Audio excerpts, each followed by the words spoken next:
This is Pet Life Radio. Let's talk pets.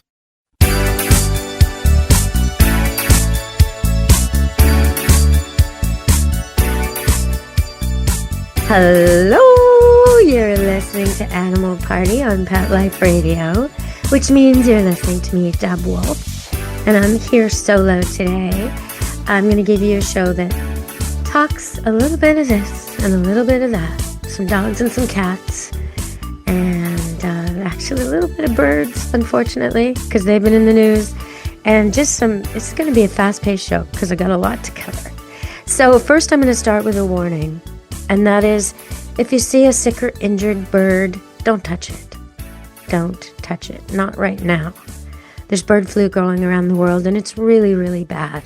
It's really bad in my neck of the woods, Vancouver, British Columbia, Canada, where most of the poultry is raised. Now, there's no danger to eating eggs, but huge flocks are having to be culled, which means killed, in order to prevent the spread of bird flu, avian flu. And in one case, it actually got to a child, a teenager. So we have to be careful. Don't touch any injured or sick birds. All right, I'll keep you posted on that in 2025. Hopefully we can get a handle on this and it won't be the start of a new pandemic. Let's be real careful out there with our kids. And when we've got dogs at a park where there's ducks, put them on a leash. Don't let them eat the poo. Don't let them harass the ducks. Don't let them deal with a possibly sick duck or chicken or bird, or migrating bird, or just keep your dogs on leash because, they shouldn't be disturbing the birds in the nest anyway, so it's good training. All right, everybody, let's talk about pumpkin. Yeah, I talked a little bit about pumpkin in October when you were all making your jack-o'-lanterns, and I said, please don't put bleach on it. Use vinegar if you have to. Don't paint them, because at the end you can give them to animals, right? Like goats, or throw them in a composter and they biodegrade, or put them out for the wild birds. All that's good. And the seeds chopped up fine can be fed to animals. Some people believe it's a parasite cure. But as far as pumpkin goes, the vets say it's really good for dogs and for cats. So let's see. What do they say? They say that pumpkin is high in fiber, low in fat, low in cholesterol, loaded with beta-carotene, magnesium, potassium, iron, zinc, and vitamins A and C. So all very good. Now, the canned pumpkin you buy in the store, you got to make sure it's not the kind for pie, that is actually just canned pumpkin. It will be mostly water and pumpkin. So how does it help your dog or your cat?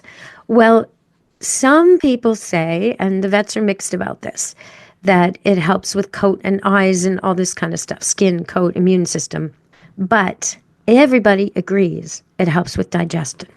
Everyone agrees that it helps cats deal with fur balls better, and it helps dogs deal with any kind of gastric issues. So whether it be constipation or diarrhea, the fiber in the pumpkin helps if they have too loose stools or too hard, or the cat is struggling with hairballs, or they've got diarrhea because maybe they had a little too much treats or something like that. Then, a little bit of pumpkin goes a long way. So what do? You buy a can of this and once you open it, you keep it in the fridge. And then if you have, say, a Chihuahua or a toy poodle or a cat, right, a 10-pound-ish animal, then just a couple of teaspoons with each meal, mix it in. And they love it, so it's not a problem. It'll make them eat their food. So that's something to try. And I would say, as with anything, if you've never given your little dog or cat pumpkin before, since 2 teaspoons is the full dose with each meal for a 10-pound animal, I would start with 1, just to see. Because maybe your cat or your dog is overly reactive. Maybe your constipated cat is all of a sudden going to let loose, and you don't want an explosion. So go easy. Go with a half dose. Now, if you've got a Great Dane, right, like he's 90 pounds, 100 pounds, maybe he's 180 pounds, okay, there's going to be a way bigger dose. So if a toy poodle needs a couple of teaspoons, then I'd say a Sheltie might need a tablespoon and a half, maybe 3 teaspoons, and then going up the scale, or a Maine Coon cat, a fat cat, a big cat, and then going up the scale when you'd get to, say, a mini Australian Shepherd might need 4 teaspoons, And a Labrador Retriever, if she's slim, a 50-pounder, or a doodle, most doodles would probably need 2 tablespoons. And then you go up to the next size up, the Golden Retriever and Pointer and German Shepherd and all those 60 to 75-pound dogs. They probably need an eighth of a cup. And then going up, you're going to get a quarter cup on the bigger dogs. And once you get to the Great Dane, you're in the half a cup of canned pumpkin per meal. So, but a Great Dane, I mean, I once met one that was 210 pounds. Most of them are clocking in around, I don't know, 160, 180, and, 6 foot tall. So that's a little bit of a different story. Whenever you get, it's interesting, when you get a little animal, tiny one, or a giant one, your healthcare costs go way up. All your costs go way up, actually. People think, oh, the smaller dog will be cheaper. No, not necessarily. They're very breakable.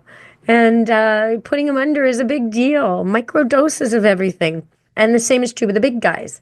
The big guys, everything is increased, right? If they're charging you a certain amount per pound to neuter a dog, good God, when you bring in your Great Dane, you better bring him in young before he gains lots of weight. Because, a heavy Great Dane is going to be charged triple what, that little golden doodle will be charged to be neutered. So keep that in mind as you go. All right, so that's a little bit about pumpkin. And I think, you know what I'm going to do? Because I have a peanut butter and pumpkin dog cookie recipe. So if you hang on and listen to the whole show, you're going to get that at the end of the show, my peanut butter and pumpkin dog cookie recipe. It's in case you want to give your dog pumpkin, but you want to do it in a more fun way. This is the way to do it. Okay, so I had an email, and it was just a one-liner. First he says, why don't you do jokes anymore? And then he says, do over-easy eggs come from party chickens? That's it. That's the whole email. All right. Well, I read it on air, so I guess I do jokes again. I used to, when the show first began, I used to do a little pet riddle or joke most of the time when I was on the air. And my kids were really little, and they used to get a kick out of the jokes, and sometimes they'd give me them or they'd take them to school, and I was always looking up little jokes. So I guess I've got a fan from those days. So I'll go back to telling the odd joke here and there, the odd pet joke. Do over-easy eggs come from party chickens, he asks. Well, yes, I think they do. That's exactly where over-easy eggs come from. All right. So thank you for the joke. And that was from the Chicago area, is how he signed it. So I guess he's just outside of Chicago. All right, everybody, we're going to go to break and come back. And we're going to talk about a trend that's a little bit dangerous. You think you're doing the right thing, and it's the biggest new trend in pet food over the last year, and it is not the right thing. No. All right, stay tuned on Animal Party, Pet Life Radio. Take a bite out of your competition. Advertise your business with an ad in Pet Life Radio podcasts and radio shows. There is no other pet-related media that is as large and reaches more pet parents and pet lovers than Pet Life Radio. With over 7 million monthly listeners, Pet Life Radio podcasts are available on all major podcast platforms. And our live radio stream goes out to over 250 million subscribers on iHeartRadio, Odyssey, TuneIn, and other streaming apps. For more information on how you can advertise on the #1 pet podcast and radio network, visit PetLifeRadio.com/advertise today. Let's Talk Pets on PetLifeRadio.com.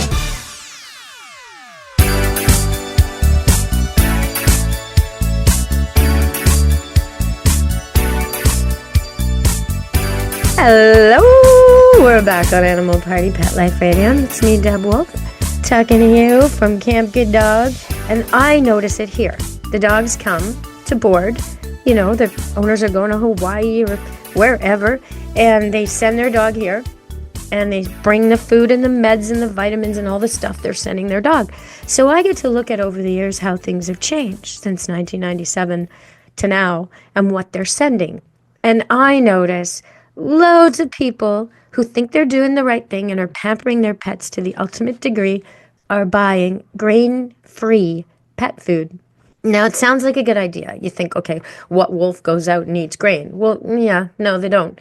but they do eat animals with partly digested grains in their gut.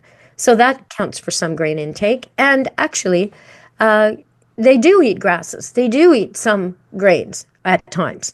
So, but besides that, your dog is not a wolf anymore. And the thing is, there's been a lot of problems. So I'll just read to you some of the news I've dug up on this subject. The FDA is investigating a potential link between grain-free diets and a potentially life-threatening heart disease. Now, this heart disease, which is called DCM, was hardly ever found before. And now it's found a lot, and almost always it's found in dogs who've been fed grain-free diet. So the FDA has received reports of DCM in dogs that were fed grain-free diets, even in breeds that aren't genetically predisposed to the disease.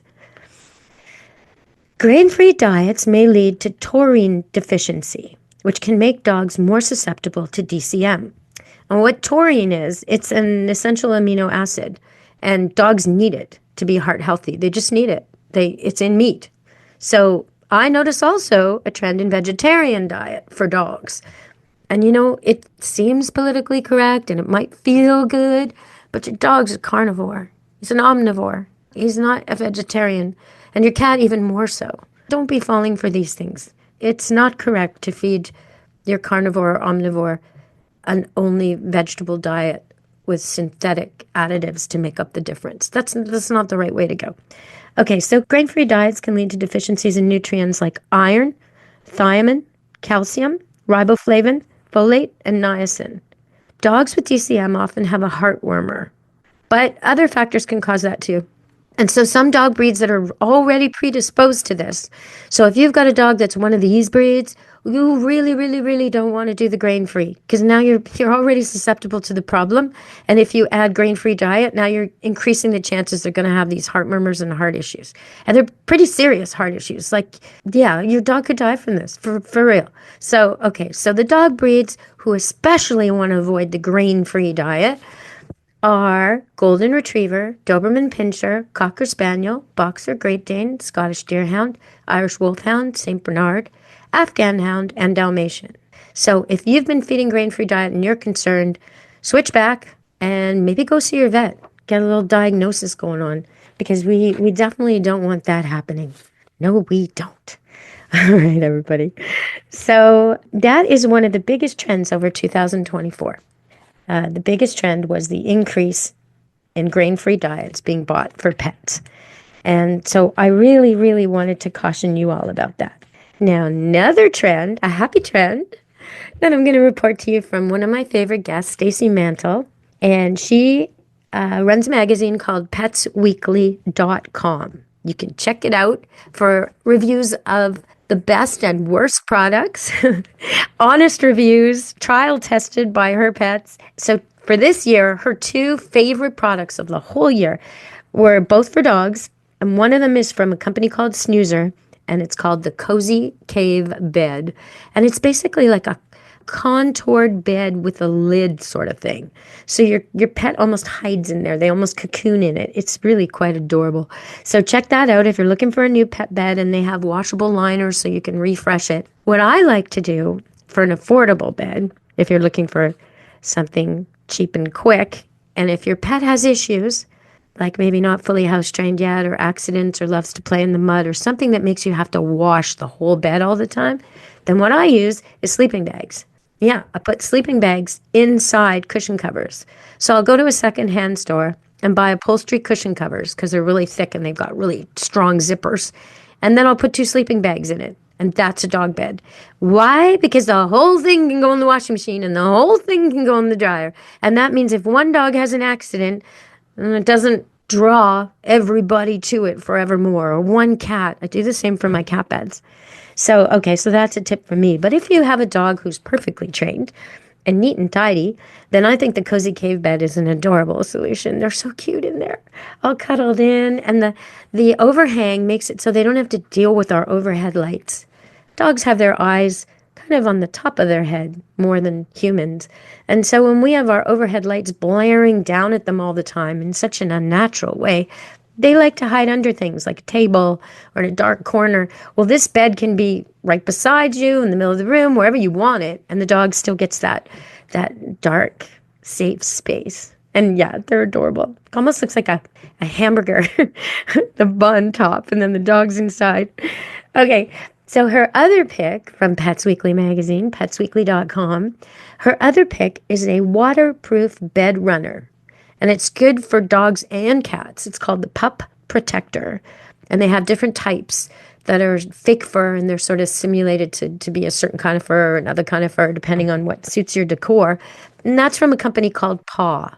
So the first one was from a company called Snoozer, and the second one's from a company called Paw. And those are her two favorite products for the whole year. So, yeah, we don't have to try everything. We can just ask Stacy or go to petsweekly.com to check it out. So I'm going to go to break and come back, and we have a message from our favorite veterinarian, Dr. Jory, over in Toronto. He's got a message for y'all when we come back. Stay tuned on Animal Party, Pet Life Radio. Take a bite out of your competition. Advertise your business with an ad in Pet Life Radio podcasts and radio shows. There is no other pet-related media that is as large and reaches more pet parents and pet lovers than Pet Life Radio. With over 7 million monthly listeners, Pet Life Radio podcasts are available on all major podcast platforms. And our live radio stream goes out to over 250 million subscribers on iHeartRadio, Odyssey, TuneIn, and other streaming apps. For more information on how you can advertise on the #1 pet podcast and radio network, visit PetLifeRadio.com/advertise today. Let's talk pets Let's talk pets on Pet Life Radio. Pet Life Radio. PetLifeRadio.com.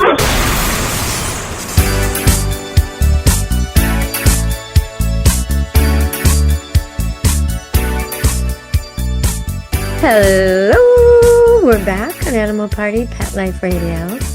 And we've got this message from Dr. Jory. And basically what he says is he wants you to have a good, healthy, happy year. But he wants to encourage you to embrace the benefits of proactive veterinary care. Because regular checkups, vaccinations, and early screenings help detect potential health issues early, making treatment easier and more affordable.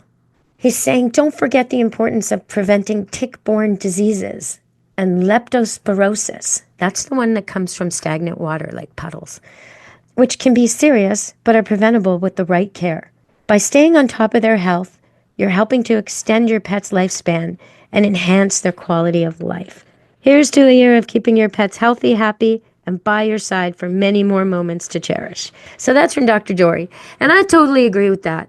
You know, I think of the pandemic and how many people, in human terms, were denied care. Right? They weren't tested because hospitals were only outputting on an emergency basis and people weren't being tested. And so at the end of the pandemic, now everybody starts getting tested again and the hospitals are opening up and they're finding people with advanced disease. People who could have been cured easily are now having to have years and years of treatments or worse, right? Worse, much worse. And that's the same with our pets. They only live 10 years, 15, maybe 18, or if you're the ultimate record holder. I knew this one lady who had her cat when she was single, got married. She's from Australia. She was one of my listeners. Got married, had a kid, had another kid, had a third kid. Kids all grew up. Kids graduated. Kids went off to college. Cat was 28 and still doing fine. And she was like, how long is this cat going to live? So some of us are very lucky, but most of us have a dog for 12 years. If it's a big dog, 11, 10. If it's a Great Dane, you're lucky to get 10. If it's a little dog, maybe you get 14 or 15, maybe. But the last couple of years can be rough. You might have a dog that instead of it running to play fetch, it's more like a ring toss where you're throwing the ball at it and it can't see and it can't hear, but it's still trying to play. Or you might have a dog that doesn't play at all anymore. It just gets up for cuddles or doesn't even get up. A dog that limps around or has accidents that you pretend aren't there because you don't want to face the inevitable. Okay, all of this stuff, those aging years, can be made so much better if we catch the problems early. And the same is true with cats. If you figure out what's going wrong before it's become chronic, before it's become painful, before whatever it is spread or taken over, you're in so much better shape to keep your animal healthy through those senior years. And like my teddy bear, Cinnamon Teddy Bear, who we call Prancing Cinnamon Teddy Bear, he was just prancing this morning at age 10, having a little happy dance because I said his name. That's what you want to see out of your elderly pets. You don't want them dragging and sore just because you didn't catch something soon enough. So that's just our caution from Dr. Jory. And I tried to get a message from Dusty Rainbolt, one of my favorite cat experts. I tried, but we started talking and talking and talking and ended up going through myth busting. And it got to such a point that we were both laughing our heads off. So you're going to have to hear from me and Dusty myth busting about cats, because it's going to be a great show, I'll tell you that. All right, everybody. I'm about to close the show, so I should give you my peanut butter and pumpkin dog cookie recipe. So here it is. It makes about 25 to 50 bite-sized treats. Like I made about 48 with this. So it's up to you how big they are. Just make them all the same. Because if you make cookies different sizes and you bake them in the oven, then some are kind of raw and some are kind of burnt. So just make them all the same. Okay. 2.5 cups whole wheat flour, 2 eggs, 1/2 cup canned pumpkin, 2 tablespoons peanut butter, 1/2 teaspoon salt. But if you use salted peanut butter, I wouldn't use 1/2 teaspoon salt. 1/2 teaspoon ground cinnamon. And then you can use cookie cutters, like a bone shape maybe, so that humans aren't eating your pumpkin peanut butter cookies, although they might like them, I mean, there's nothing in here a human couldn't eat, so why not? All right, so there's your pumpkin peanut butter cookie dog recipe. If you dare to try it, let me know how it goes. I love to get your feedback here at deb@petliferadio.com. Send me your jokes. Send me your recipes. Send me your questions. That's my favorite, pet questions. Why doesn't my dog listen? Why does my dog hate my husband? Why does my dog chew my shoes? Why does my cat prefer the couch to the cat scratch? Why won't my cat use a litter box when guests are here? Why does my cat love my Christmas tree? Why does my cat hate the neighbor cat? Why does my cat destroy the toilet paper roll? Any question, okay? Anything about cats or dogs. In my lane. You got a problem that's annoying you or bothering you or amusing you or delighting you or just making you wonder, why do they do that? Or how do I stop that? How do I keep my garden when spring comes? How do I keep my garden attractive and cat-free if I've got a neighbor's cat who loves to come over and poop in it? How do I deal with this kind of stuff? Or how do I get my dogs to tolerate my cats? Yeah. Oh, I love that one. Any kind of pet problem, you ask me, and if I don't have the answer, let's say it's an iguana problem or a chicken problem or a horse problem that's out of my reach, I'll find an expert to answer your problem for you. So just send me your questions. If it's veterinary, I'll get Dr. Jory on. Yeah. And most of the dog and cat problems I've dealt with before. I've been a trainer for a very long time and trained an awful lot of cats and dogs. So if you've got a problem, I can probably fix it in a very, very simple way. And if you're willing to talk on air, then please let us know that when you send us your question. Give us a contact information. And what we'll do is we'll get in touch with you when we aren't live. So you won't have any pressure. It's just like a phone chat. But that way, if I suggest something you've already tried, you can tell me and say, oh no, we tried that. And we can sort of tinker with it a little bit and come up with the exact right solution for your dog or your cat. So, all right, everybody, have to wrap up the show now. And I just want to say, from me and Pet Life Radio and Animal Party, be good to your animals. Ciao, meow. Let's Talk Pets, every week on demand, only on PetLifeRadio.com.